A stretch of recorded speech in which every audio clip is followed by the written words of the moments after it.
என்ன ஒரு அநியாயம்! 15 வயசு பையன் 16 வயசு பையன் கஞ்சாவை ஸ்கூல்ல வந்து சேல்ஸ் பண்ணி சாப்பிட்டுட்டு இருக்காங்க. ஒவ்வொரு தாயும் மரண வாக்குமூலத்துல ஒவ்வொரு நாள் நின்றுட்டு இருக்காங்க. 60,000 கோடி ரூபாய் நீங்க சேல்ஸ் இன்க்ரீஸ் பண்ணிட்டீங்க. 160 ரூபாய் 30 நாள் குடிச்சா 4,500 5,000 ரூபாய் புடுங்கிட்டு இருக்கீங்க. டாஸ்மாக் மூலியமா 1000 ரூபாய் கொடுத்துட்டு 5,000 ரூபாய் புடுங்கிறத தமிழக பெண்களுடைய பாதுகாப்பா? நான் கேட்கிறேன்.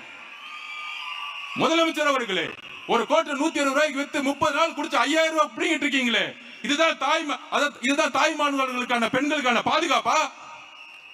ஒவ்வொரு ஆணும் குடிச்சிட்டு ஒவ்வொரு நாளும் டொமஸ்டிக் வயலன்ஸ் வீட்டுல பெண்ணை போட்டு அடிக்கிறாங்க.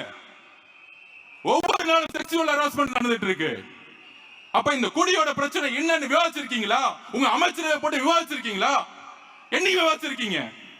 நிர்வாக மாற்றம் ஏன் வேணும் தெரியுமா? இதுக்குதான் வேணும். 60,000 கோடி டாஸ்மாக் சேல்ஸ் கம்மி பண்ணணும். கஞ்சாவை தூக்கி எறியணும். எங்க தலைவர் இதை செய்வார்.